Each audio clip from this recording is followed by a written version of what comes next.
Muy buenas tardes, un cordial saludo para todos. En el día de hoy les hablaremos de la actividad 3, contribuciones de la neuropsicología a la educación, presentado por Claudia Patricia León Rueda y Betty Joana Pérez Castelblanco, en el curso de especialización en neuropsicología de la educación de la Corporación Universitaria Iberoamericana. Para empezar hablaremos sobre las contribuciones a la neuropsicología cognitiva.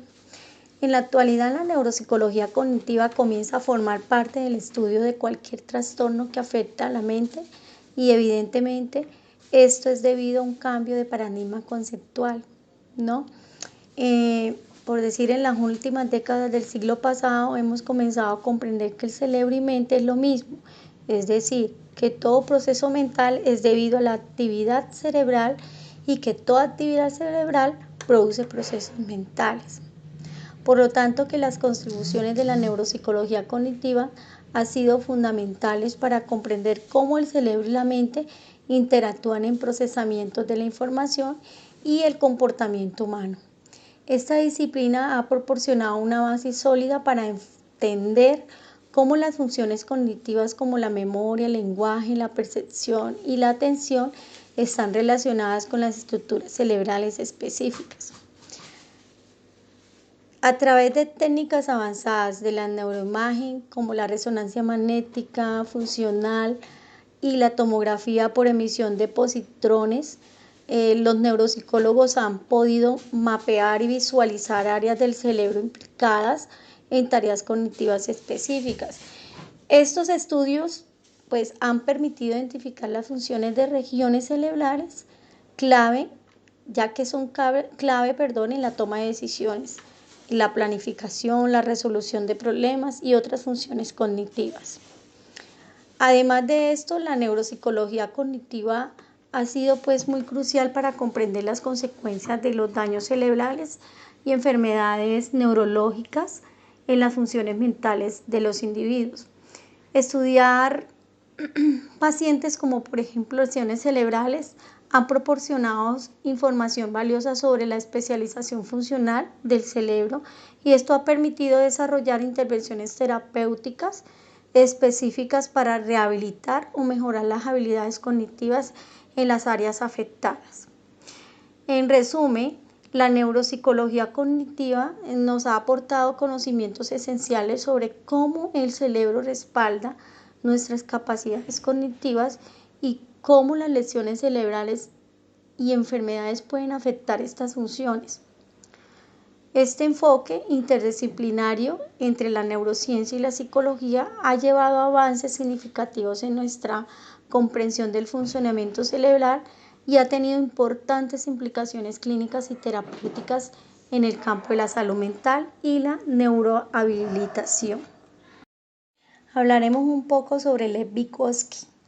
Fue un destacado psicólogo ruso de origen judío, uno de los más destacados teóricos de la psicología del desarrollo humano, cuyo trabajo se centró principalmente en la psicología cultural e histórica cultural.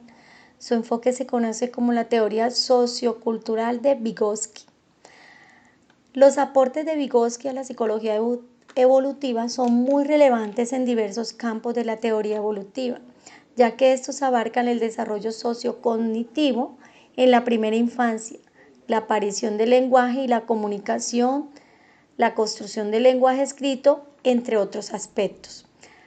La perspectiva evolutiva de Vygotsky es fundamental, ya que en su trabajo sugiere que para entender el comportamiento de una persona es necesario estudiar sus fases y cambios a lo largo de su historia. Esto implica analizar los procesos psicológicos a lo largo del desarrollo.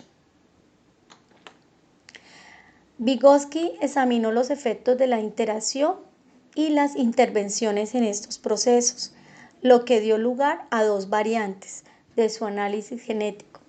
Entre ellos encontramos el método genético comparativo y el método experimental evolutivo, que son los que ustedes pueden visualizar en la diapositiva. Entonces, para comprender el desarrollo de manera completa, Vygotsky distinguió y relacionó 4 ámbitos en los que aplicó su método genético. Está el ámbito filogenético, que aborda el desarrollo de la especie humana y las funciones psicológicas exclusivamente humanas, y el ámbito histórico sociocultural, que se centra en los sistemas artificiales complejos que regulan la conducta social. El ámbito ontogenético, que representa el encuentro entre la evolución biológica y sociocultural. Y finalmente, el ámbito microgenético, que se enfoca en el desarrollo específico de especies psicológicas en los individuos, buscando estudiar la construcción de procesos psicológicos. En resumen, la obra de Vygotsky ha sido esencial para comprender la evolución psicológica y el desarrollo humano, abarcando diferentes áreas y proporcionando enfoques útiles para entender cómo los seres humanos adquieren habilidades y conocimientos a lo largo de su vida. Ahora hablaremos un poco sobre el modelo genético comparativo. El método de Vygotsky se enfoca en comprender los procesos psicológicos humanos considerando su lugar y momento en el desarrollo. El contrasto su enfoque genético con otros que ignoraban esta perspectiva, argumentando que solo proporcionaban descripciones y no explicaciones.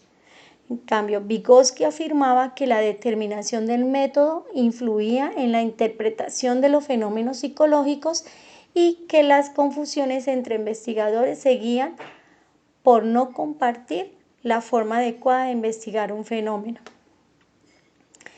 Entonces, que el énfasis principal de Vygotsky en su análisis genético era el estudio de los procesos evolutivos y cómo se desarrollaban. También investigó los efectos de la interrupción y las intervenciones en estos procesos. En el análisis genético comparativo, estudió cómo la interrupción de una fuerza del desarrollo afectaba la evolución de la capacidad prácticas e intelectuales del ser humano. Por ejemplo, examinó los efectos de la sordera en el desarrollo de funciones psicológicas superiores, considerando cómo alteraban el complejo sistema de desarrollo. Entonces, decimos que el método genético de Vygotsky se enfoca en comprender los procesos psicológicos desde una perspectiva evolutiva, teniendo en cuenta la influencia del desarrollo en su formación y evolución. Esto le permitió realizar investigaciones originales y relevantes en el campo de la psicología evolutiva. Le sigue el método experimental evolutivo. Lev Vygotsky fue un innovador en el campo de la psicología experimental al introducir un método de doble estimulación. Este método consistía en presentar al sujeto dos tipos de estímulo, el primero objeto de actividad y el segundo signos de ayuda a organizar la actividad.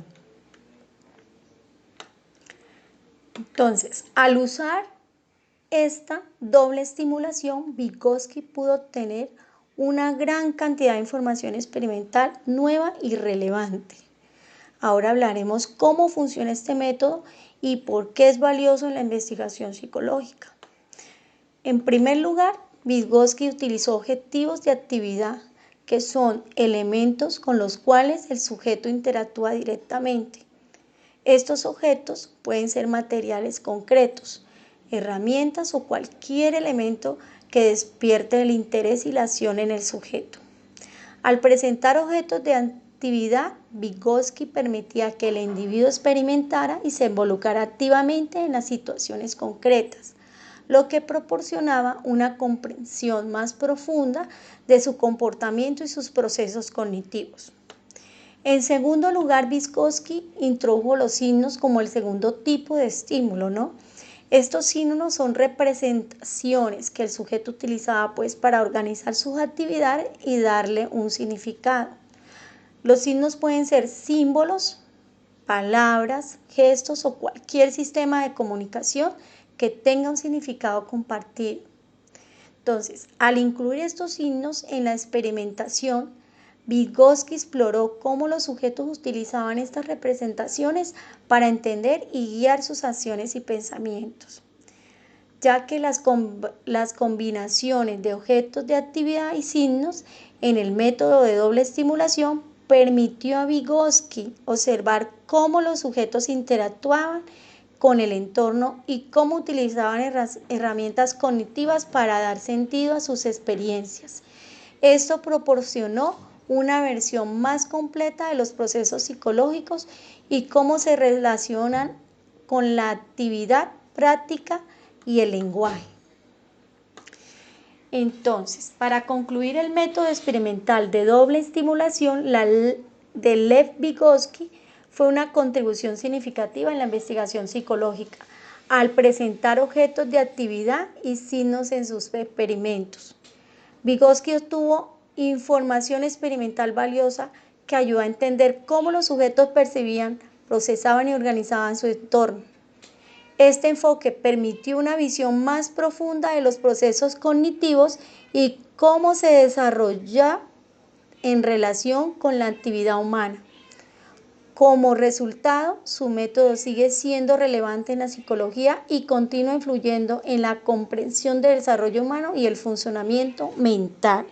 Bueno, ahora hablaremos un poco sobre la teoría cultural del desarrollo cognitivo, también conocida como la teoría sociocultural de Lev Vygotsky.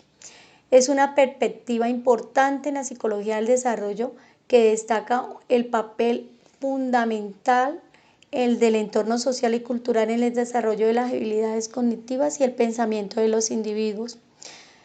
Según esta teoría, el desarrollo cognitivo de un individuo se produce a través de interacciones sociales y la internalización de herramientas culturales. Vygotsky enfatiza que los procesos mentales superiores, como el pensamiento abstracto, la resolución de problemas y la autorregulación, se originan en las interacciones sociales y son mediados de herramientas culturales como el lenguaje, las normas sociales, las prácticas compartidas y las representaciones simbólicas. Es un concepto central de esta teoría de la zona de desarrollo próximo, que es la brecha entre lo que el individuo puede hacer de manera independiente y lo que puede lograr con la asistencia y la orientación de alguien más competente.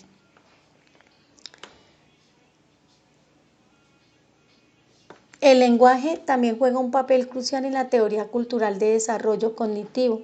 Vygotsky consideraba que el lenguaje no solo es una herramienta de comunicación, sino también una herramienta de pensamiento.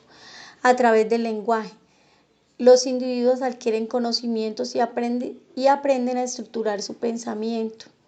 La interacción del lenguaje y las representaciones simbólicas permiten a las personas desarrollar habilidades cognitivas.